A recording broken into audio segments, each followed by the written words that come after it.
Welcome to the All Things Endurance podcast. I'm your host, Rick Prince, and I'm super excited to have on the podcast today Brendon Gurd.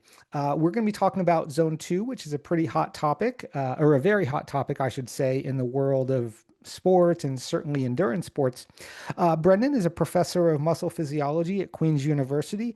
In his primary research area is to understand the mechanisms by which both different intensities and types of exercise improve mitochondrial function. So, Brendon, thank you so much for being on the podcast today. Thank you for having me. Yeah, of course. So maybe before we get into sort of the meat of this podcast, if aside from what I just mentioned, if you could maybe tell our listeners a little bit about yourself, maybe your educational background, maybe if a little bit more about your areas of research. I am a sort of a basic physiologist. So I study mechanisms, primarily of adaptation to exercise. So my graduate work was kind of looking at how we adapt to transitions to exercise, how quickly oxygen uptake increases and why that might be different between people. And then with my postdoc and into my independent research career, I transitioned into the molecular mechanisms determining mitochondrial biogenesis. So I spent the last 15 years at Queen's University, as you said, researching the sort of different types and intensities of exercise and how they influence mitochondrial adaptation. Awesome. Awesome. So needless to say, you know what you're talking about. Yeah, and I guess this is an important, we're going to talk about zone two training, which has obviously applied applications, but I do come to this topic as sort of like a basic scientist trying to understand the mechanisms. And so when I was first asked about whether zone two training would work and would be one of these awesome things to do for mitochondrial content, I approached answering that question from a mechanistic perspective. So that's, I think, the approach I'll share today. Yeah, gotcha, gotcha. So as I mentioned, zone two, as you're aware of, is a really hot topic these days. People, on both sides of it, people say it's the cure all for everything. It's the best way to train other people, not so much. But from your point of view, with respect to maybe aerobic fitness, overall health, and then performance, why do you think it is such a hot topic? Such a focal point recently. Yeah, that's a great question. I'm not really sure what the answer is. I think partly, certainly that it's informed by athletic practices. So elite athletes do polarized training. They do a lot of low intensity training. And then I do think in the kind of health sphere on the internet, uh, Peter Attia had Inigo San Milan on his Yep. podcast several years ago, and I think that's where the idea that zone two is the best intensity for inducing mitochondrial adaptation. I think that's where that idea sort of started to spread across uh, popular realms. Okay, gotcha. Um, So, from an athletic standpoint, so the main rationale, at least as far as I understand it, zone two is really sort of thought to be so important because it increases mitochondrial and capillary density. Is there any truth to that? I guess with respect to other quote unquote training zones or intensities. Yeah, so maybe I can share my like theoretical underpinning for how I think about this stuff. Um, when we exercise, so as we increase exercise intensity, we increase the metabolic stress within our muscle. So we break down ATP to provide energy to our muscles that allows us to contract and produce force. And when we break down ATP, we produce ADP and AMP, and those are low energy molecules. So those molecules have two effects. They turn on carbohydrate metabolism, so that results in glycogen breakdown, glycolysis, potentially lactate accumulation, depending on how high the intensity is. But ADP and AMP, those low energy molecules, they also activate an enzyme called AMPK, which triggers mitochondrial biogenesis. So my sort of like, I guess the dogma in exercise or muscle physiology would be that as you increase exercise intensity, you increase energetic disturbance, you increase ADP and AMP, those low energy molecules. And as they increase, you trigger mitochondrial biogenesis.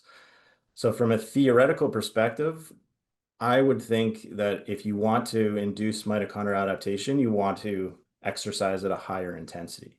So if I was going to pick an intensity, zone two would be the last of my choices because it doesn't induce stress. It's you're You're utilizing primarily, or at least a large proportion of fat to provide energy. You're not relying on carbohydrates. And you're not relying on carbohydrates because those low energy molecules are low. They're not turning on glycolysis, and they're also not turning on that mitochondrial adaptive process. Gotcha. Gotcha. Super interesting. Um, with all sports, I think there's quite a trickle down from what pros do to what, the average Joes do or want to do, whether it be, hey, they run in this shoe, they have this bike, or certainly when it comes to training methodology, despite the fact that most of us, didn't choose the same good parents that they did, don't have the same training time, all that kind of stuff. Um, as you mentioned earlier with the polarized training, um, most pros in endurance sports do a lot of volume. Do you in with that, obviously you can't do tons and tons of volume at super, super high intensities. So a lot of it Mhm. probably is, zone two. Do you think that there also might be sort of a misread there as far as like, the average Joe, myself says, oh, well, XYZ professional triathlete does this many hours a week and 80% of it is zone two. Therefore, that must be why he's so good, but it's really just because he needs that kind of volume and you can't do that high intensity for 80% of your training. Yeah, so I think there are 2 points that are important here. I think with elite athletes, they do so much volume that they have to build recovery into their training. Hmm. So I think some cyclists can do like up to 4 hours a week of high intensity work. Mm. And that's kind of pushing the levels of if you did more, you might start to overtrain or burn out. And so Yeah. they have to build in recovery days.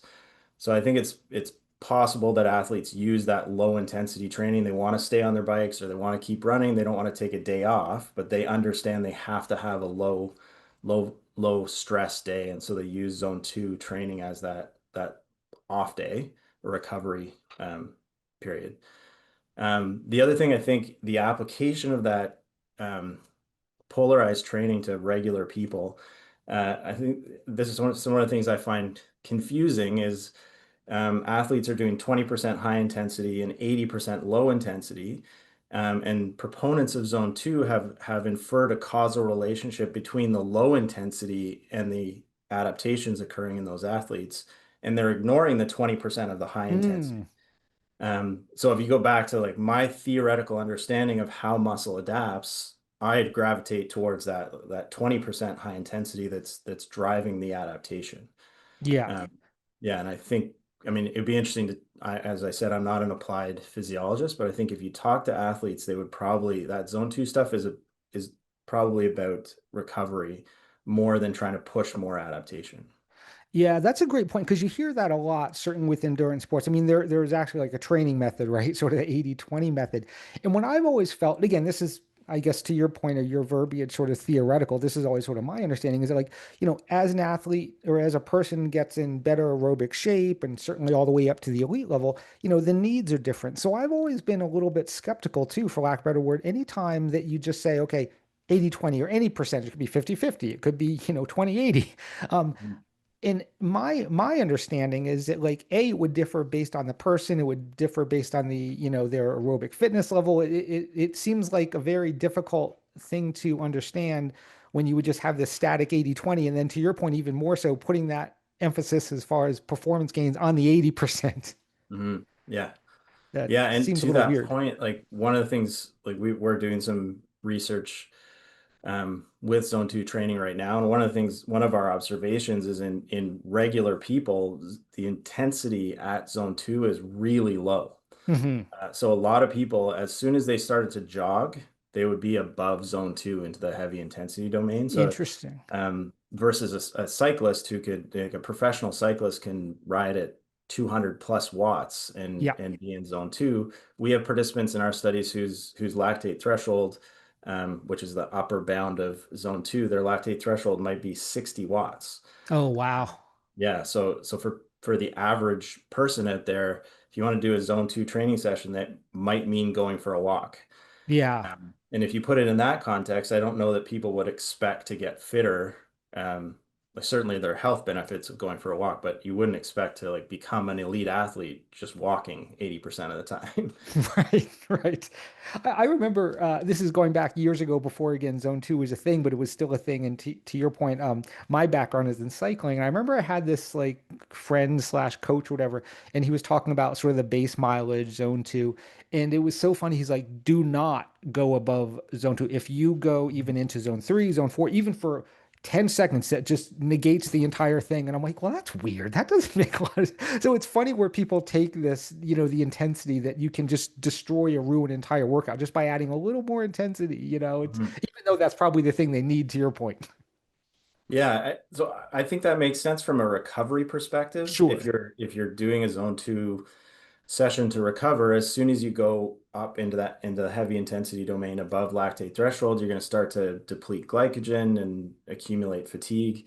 So yeah, from a recovery perspective, totally get it. Yeah. Stay below your threshold. But yeah, if you're trying to improve, and I could show you some data today that I think going above threshold is where you need to be to induce adaptation. Yeah. That's so interesting. So I guess kind of encapsulating everything that we've sort of talked about so far, are there any aerobic training trends that you would recommend to endurance athletes? It certainly sounds like one of them would be to kind of, push it a little bit to have that stimulus of the mitochondrial increase that density. Yeah, definitely. So I don't like I'm not on social media a lot, so I'm not sure what trends are out there. But I think if I was to give advice to endurance athletes, it would be prioritize intensity. Yeah. So as much as possible. And I think obviously at some point, like in the case of a pro athlete, you do have to be wary of overtraining and doing too much. But for most of us that are training, you know, under 10 hours a week, say, you could probably just push intensity as much as you can. Yeah. And that's the way you're going to get the best adaptation. And there's some data. There's a great study out of the University of Calgary. Inglis is the first author, and they look at moderate intensity training, which is zone two, and then a bunch of different intensities above that. And they look at VO2 max, lactate threshold, maximal lactate steady state, which would be your critical power.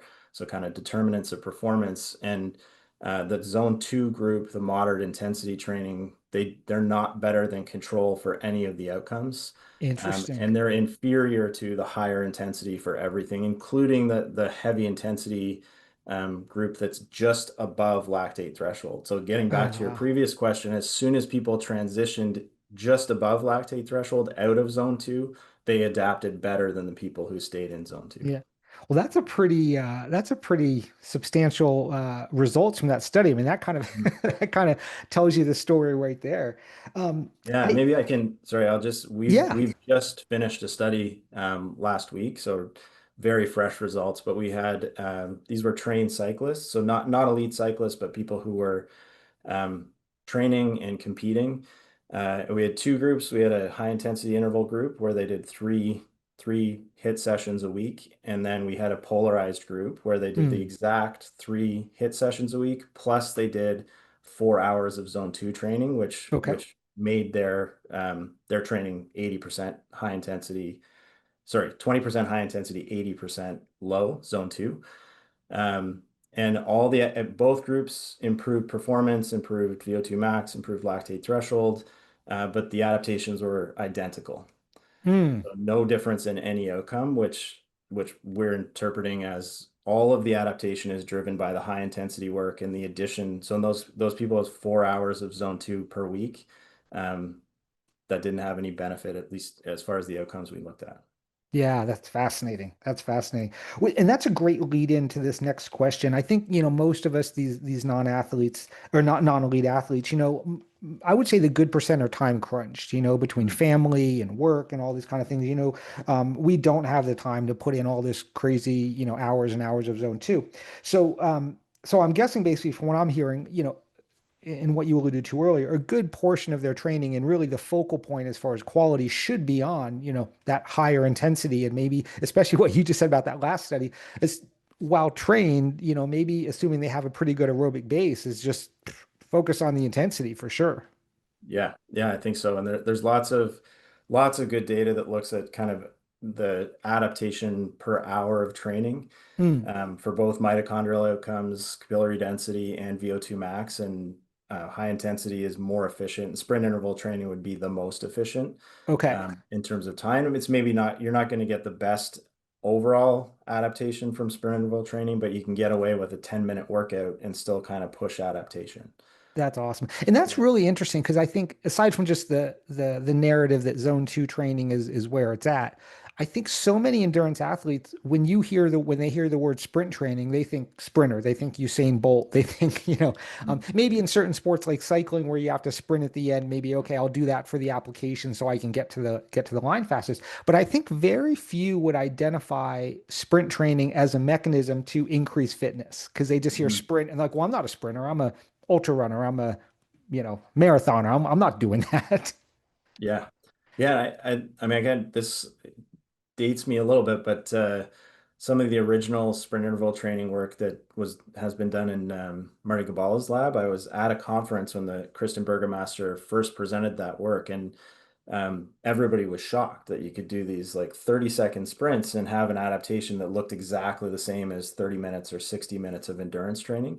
Interesting. Yeah, and coming back to the theoretical, like my sort of theoretical underpinning, we now know that the mechanisms are exactly the same. So you can kind of activate AMPK, PGC1 alpha, and induce mitochondrial biogenesis either through long intensity, long duration exercise or very high intensity short exercise. Got it. Got it. And I Except mean, except zone two. Important caveat that yeah, zone two, it can activate those intracellular signaling pathways, but it doesn't always, and the activation is less than higher intensities of exercise. gotcha. No, this is great information. Is so on the opposite end of the spectrum from high intensity, is there an intensity that you found in your research or other research where basically, these physiological adaptations, mitochondria and capillary density just either don't occur or occur, to such a small extent that, okay, don't go below this intensity level? Yeah, this sounds flippant, but I think it's zone two that if you're Okay. so again, I would say like there's definitely evidence that zone two can induce adaptation. Tends to be in less fit sedentary individuals. But it is possible that I should say there is evidence that supports adaptations following zone two training, but there are also many studies that show no adaptations following that intensity of training. Okay. Um, yeah, and almost all of the evidence would say if you go above zone two, you're better. You're gonna have more mitochondria. Um, Overall fitness and performance will improve more. Gotcha. So for someone, let's say that, someone who's deconditioned or someone that, let's say, took the entire from, September to March off the off season and now they're getting back into the marathon. Um, Basically what I'm hearing is would you sort of say, okay, look, do zone two, whatever, get back into shape, get some cardiovascular fitness, but they should obviously expect to plateau at some point, and then they have to start ramping up the fitness or ramping up the intensity to see, continued gains. Yeah, so I would actually say that depending on who you're talking about, you might expect to see no benefit if you're just Mm, doing zone two. And I come back to that idea of for some people, zone two is walking. yeah. So if you've taken the season off or the winter off and you're planning to, starting in the spring, you want to run a marathon in the fall. If you just start by walking, that's not going to prepare you for a fast marathon. So I would actually, as soon as like you start, you should be prioritizing intensity. Yeah. There are lots of studies that have done high intensity interval training in sedentary populations, and they're capable of just jumping right into high intensity intervals. Mm, It's great work out of Norway, where they've done hundreds of thousands of hours of high intensity interval training in cardiac rehab patients, and it's tolerated very well and huge improvements in those populations. So, yeah, so I would say skip that base yeah. mileage Yeah. and just jump right into high intensity stuff. Yeah. This wasn't on sort of one of the questions to ask, but now that you're talking about this, I wonder, I mean, intensity hurts, right? Like when you Mm. when you do, interval workouts and certainly as you push up there towards VO2 max, it's pretty painful. I also wonder now that we're chatting about this if, one of the reasons why people gravitate towards zone two is because like it's easier. I can just go out for a 3 hour ride with my buddies and chat and eat donuts and have a great old time. And hey, I'm gonna increase all my might. I wonder if that's a little bit of it just because it's easier. It's not as hard. I think that would be my guess that Okay. if you go on I mean, we've Christy Starchuk, who's my PhD student, is doing some zone two work with a master student named Andreas Moran McDonald. Um, they've also done some work with fasting, and Mm. that fasting is also out there on the internet that says if you fast, you get the same adaptations of exercise. And Christie's published a review paper that basically says in humans that doesn't happen. Oh, Um, interesting. but I think that I would draw a parallel between, yeah, wanting to just be able to fast and get fit and to be able to do the easiest workout and get fit. It's just Yeah. we're inherently lazy people. And we love that message that I don't have to work hard. I Right. don't like climbing hills, so I'm just going to avoid the hills Yep. altogether and go in the flats and make it easy and get fitter than I would if I worked hard. Yeah. Yeah, and I think Gotcha. unfortunately yeah, there's not evidence that supports that's actually true. It's a great Damn story. it. Yeah. So I actually have to do something is what you're saying now. Yeah. Shoot. I guess Um, the other I would the caveat to that is again there's great data, pretty old data at this point that supports that going from nothing to something makes a huge difference. yeah. So I think for if somebody's sedentary, if they start doing anything, they Yeah. will get fitter, they'll get healthier, their like disease risk goes down. So I think for a sedentary person, walking zone two is awesome. Sure. If you're talking about performance and um, yeah, I think that's different. I think you have to unfortunately prioritize intensity. Gotcha. Um, so, there's a lot of talk these days about, how females respond versus males respond to, the exact same training protocol, exact same workout. Is it, to your knowledge, is there any research or information out there that males respond differently than females or vice versa to training at zone two or different intensities when it, again, with respect to the cardiovascular adaptations? Mhm. So not really that I'm aware of. One of the things we've discovered as we've been learning about zone two in the scientific literature is there isn't very much evidence. Um, and I'm not aware of any study that has directly compared men and women in their response to zone two. Um, Okay.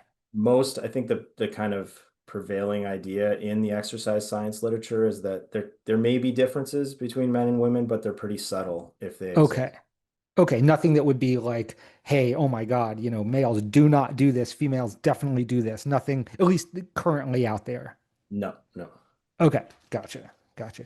So, in closing, is there, I guess, anything else that you think it would be important for our listeners to understand or to know about, whether it be just how the body functions as far as zone two and just these different, mitochondria, capillary, or just even training protocol? Yeah, I don't think anything really specific. I guess I would share my sort of like super simple message about exercise would be to like exercise as much as you can. When you're doing aerobic exercise, do it as intensely as you can. And then if you're going to do resistance training, which you should every set or at least your last set go to fatigue. And I Okay. think those are sort of so yeah, so prioritizing intensity and then lifting weights to failure. If you do those things, you'll be fit and healthy. Okay. And maybe if we could just touch on that briefly, why is it important to take that last set till failure? It just seems to be an important trigger for adaptation. So Okay. if you can do like low weight, high reps or high weight, low reps, as long as you push to failure, that seems to be important for inducing hypertrophy and strength gains. Okay. And I that's should one. Yeah. Sorry, I was just gonna say I'm not an expert in resistance training. So there are definitely people who could give you a better answer than I can, Yeah. but it seems to be that like simple message is as long as you're going to failure, the specifics of your sets and reps don't matter that much. Gotcha. And it's interesting too, because I think, when it comes to like, lifters or people that are going for hypertrophy, they're always like, lift really heavy, low reps. I know we're kind of veering off here a little bit versus, oh, I'm an endurance cyclist or endurance runner. I'm going to do super light weights. But at the end of the day, I mean, correct me if I'm wrong, but your muscles can't count. They don't know what weight you're lifting. They can't say, oh, that's Mhm. 50 pounds or, 50 kilograms. So to me, it's just muscle tension, right? So whether or not it's 100 pounds on the bar or 20 pounds on the bar, if I'm struggling to get that last rep, it's sort of the same, right? It's your the tension on the muscles is it's working. Yeah, and I think I mean it definitely comes down to you're activating molecular pathways that are triggering adaptation. So I think Yeah. it's the same idea with like we want for mitochondrial adaptation, we want to stimulate energetic stress, get accumulations of ADP, AMP, and activate AMP kinase. With resistance training, it seems to be that like going to failure triggers increases in protein synthesis and strength gains and hypertrophy. Gotcha. Awesome. Perfect. Well, so you would also know that you have some PowerPoint slides, some sort of material. So is it anything you want to present here, or should we just kind of keep that as a addition that people can access? Yeah, I'll send them to you as soon as we're done. And I guess what I'd say is everything that I said today, I'm pulling from published literature. So I'm not really, I guess, suppose it's my opinion. I'm picking the papers that I chose to present. But I am trying to go and find evidence in the scientific literature to support my opinions. And so yeah, I'm very happy to share all of that. And you'll see I've got the key figures in these slides and the references. But some of the results are very striking. And I think if you look at some of the papers I presented, it's pretty clear that you don't want to be doing zone two too much if you're trying to adapt, that any intensity above that is superior for, yeah, like I said earlier, performance outcomes, mitochondrial outcomes, um, overall fitness. Yeah, gotcha. One last question for you. Is there any plateau? Maybe the best way to put this are the increases in all those different functions, mitochondria, capillary, is it linear as the intensity progresses? Is there any sort of, plateau or areas where it dips, or is it, I mean, let's say if I could go over VO2 max and, anaerobic and continue to go until my heart Mm. explodes, would it just continue to increase sort of linearly, or is there sort of No, I different no, inflection I points? so I think there's actually a kind of an inverted U response. Hmm. So as you increase intensity up to the intensity that would elicit VO2 max, things seem to increase pretty linearly. Okay. But then as you go over that intensity, so as far as like if you're doing high intensity intervals, they're probably inducing more adaptation than moderate continuous exercise. But then when you go into sprint interval training, the adaptation actually starts to come down. Okay. Gotcha. Yeah, so it Gotcha. seems like the kind of optimal intensity for at least aerobic adaptation is right around training at or just below VO2 max. Okay. Great. Great. Yeah, I think it's so important. I think just for, people to understand to understand, okay, like again, I have 5 hours a week. Where am I Mhm. going to put this? Where am I going to allocate my time to? So I really appreciate that. Well, thank you so much, Brendan. This is awesome. I think this is again such a hot topic, such an important one, and there's so much misinformation about this. I mean, one could say that about a lot of topics in Mhm. sport and exercise, especially with social media and whatnot. But I think this is certainly the biggie. So I really appreciate your time clarifying and in presenting your side with all the research that you have done. Yeah, that's great. Thank you for having me again. And yeah, it's fun to talk about this stuff. Yeah, hopefully we can find some other topics to chat about. I'm sure there's a lot. Maybe based on the response to this, there will be other questions. We can maybe do this again at some point, time permitting on your end. Yeah, sounds great. Awesome. Thank you so much, Brendan. Okay, thanks.